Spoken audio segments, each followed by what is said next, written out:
We're here to interview one of the greatest characters that has ever picked up a golf club. And he could play golf as well. He won tournaments on the European Tour, he won the South African Open Championship, and many other tournaments around the world. But anybody who's met him or seen him play on the golf course in real life will know that not only could he play golf, but he could make you laugh. He had fun, along with being one of the best golfers in the world. Simon Hobday. Simon, thanks very much for having us here. We're going to want to go inside there and have a good old chat.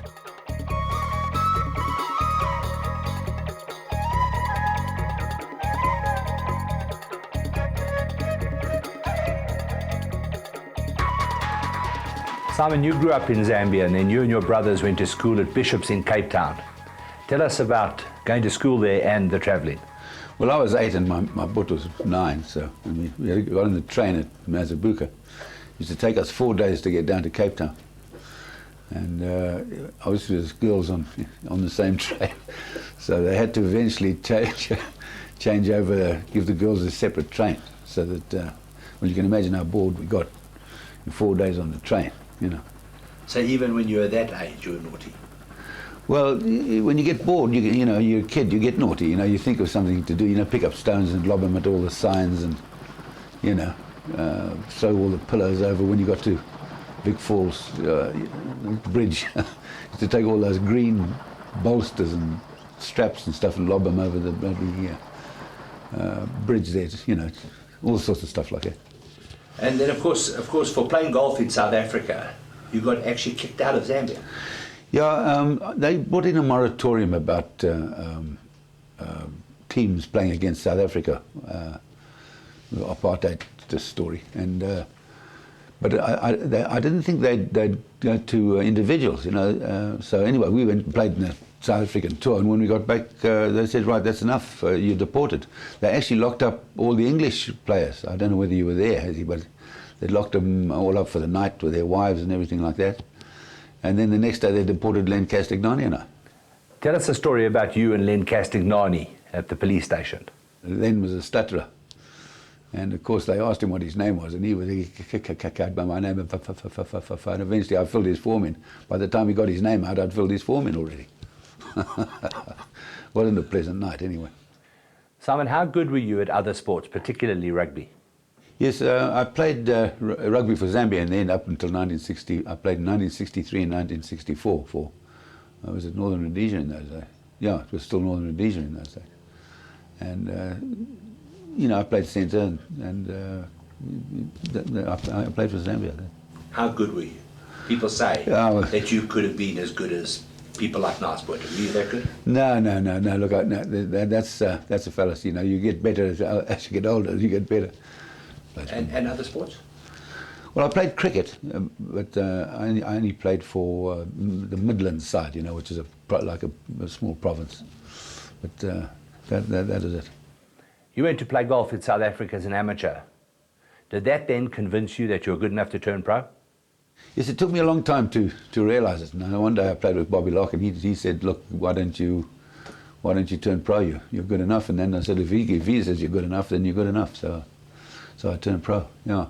And also Tony Rice and Billy Jones, two of my mates, sponsored me. They said, "Look, pack up farming and let's go and see how good you are on the tour." Simon, just how bad were you at farming? I wasn't a good one.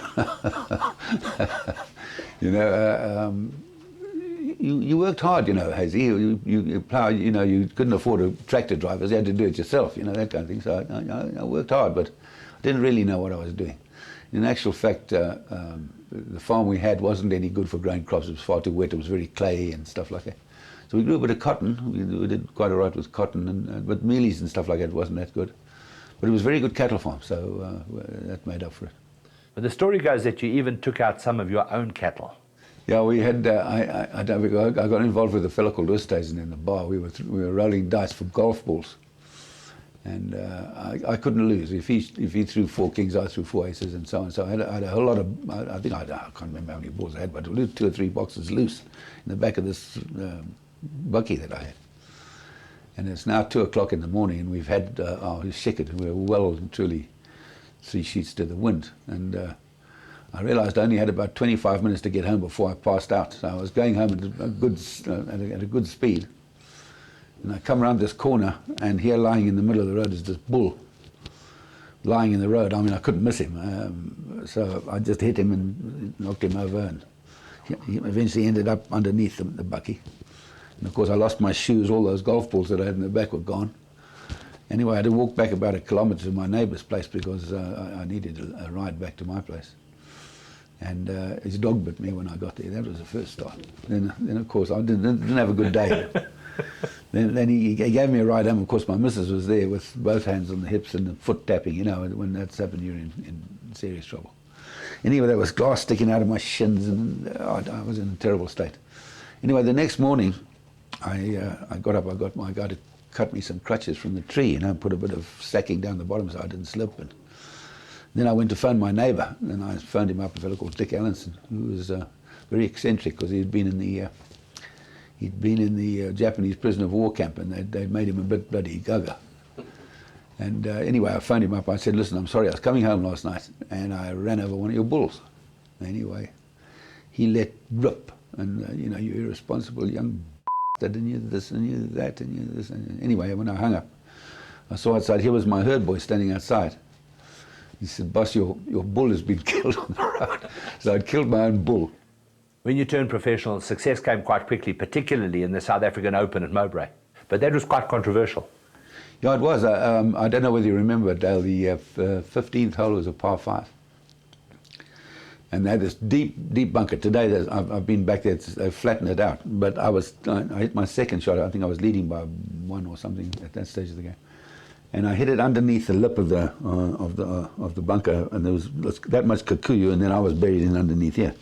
But it was so high, I thought if I could just pop it out, it would roll out down to the pin. I should have actually dropped it. It was almost unplayable. Anyway, I hit it, and I fell over. It fell down this way. And the ball, when I felt somebody hit me on my foot. And when I got out, the ball was lying 2 or 3 yards away, which is not a possibility of it getting there. So I thought the ball hit me, and I said, fortunately for me, Gerald de Kock, was it Gerald de Kock, the old man, was sitting behind on his shooting stick. He was our umpire. I said to him, is that a 1-shot penalty or 2-shot penalty? He said, why? I said, well, a ball hit me and went over there. And he said, no, the ball didn't hit you. So I said, well, how did it get over there? He said, well, it just got there anyway. So he said, I said, well, what do we do? He said, well, you don't sign the card, we'll sort it out afterwards.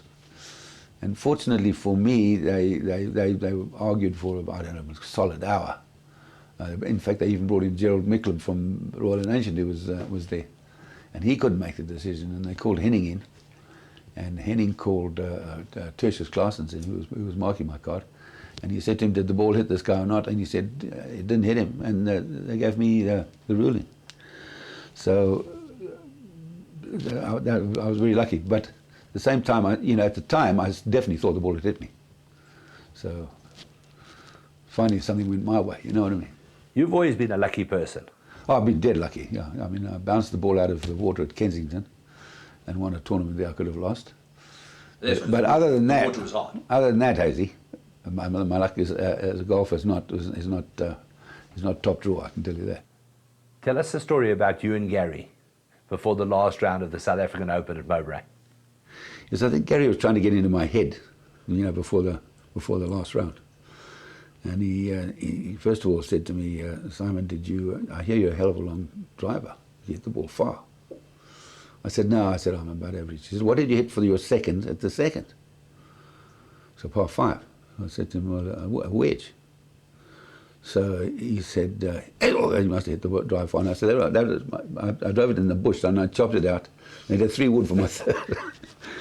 Anyway, Gary went on and he said, well, if you get to bed early, why don't you go to bed earlier? How can you play when you go to bed at... Anyway, I said, well, normally, Gary, if I'm not in bed by 9 o'clock, I go home. So, anyway, he did try to get into my head a little bit there. And fortunately for me, the next day, that's what happened. Playing golf in the 60s, 70s, and even the 80s, beating Gary Player was quite cool, wasn't it? Well, you couldn't beat Gary Player. Who beat Gary Player? You beat him a couple of times in the PGA. I mean, that's the only time I think I ever beat him. I mean, no one beat Gary Player. It was a cool feeling. Well, it was good. It felt good, I have to say. And then, of course, it was on to the European tour. You won the German Open, you won the Madrid Open, but in Britain, they froze your bank account. Yeah, I arrived in Portugal for the first tournament of the year, and my missus phoned me and said, look, they've frozen your cash in England, you can't earn anything there. So I had to play like hell in Europe and Ireland. Ireland paid me just to be able to have expenses. So I would get to the airport with all this cash, pesetas and stuff. It was full of money that I won in Europe to pay off my caddy. And the one time we were playing at Birkdale, I think it was a PGA. We played at Birkdale. We won that first par 5. I think it's 15 or whatever it is, but they're 3 par 5s. And I was sitting talking to my caddy, and I said, listen, if we birdie the last 3 par 5s, I won't be able to pay you because I've got money in my bag. Fortunately, I screwed up, and I just had enough money to pay him before we went off back to Europe or Sweden or wherever we went after that. You gave John Bland the reputation of being the meanest person around. But you've probably got the first rand you ever spent.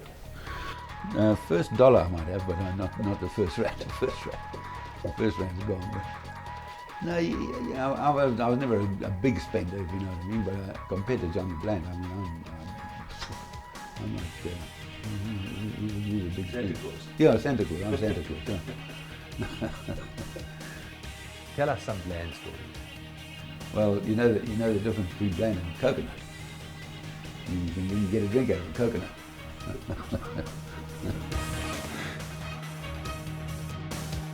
There's many stories I could tell you about Simon Hobday, but one I remember was when he went to the airport and he spoke to the check-in girl and said, I'm off to London. He says, but could you send my luggage over to Sydney? Oh, she says, I couldn't possibly do that. Why not? He says, you did last week.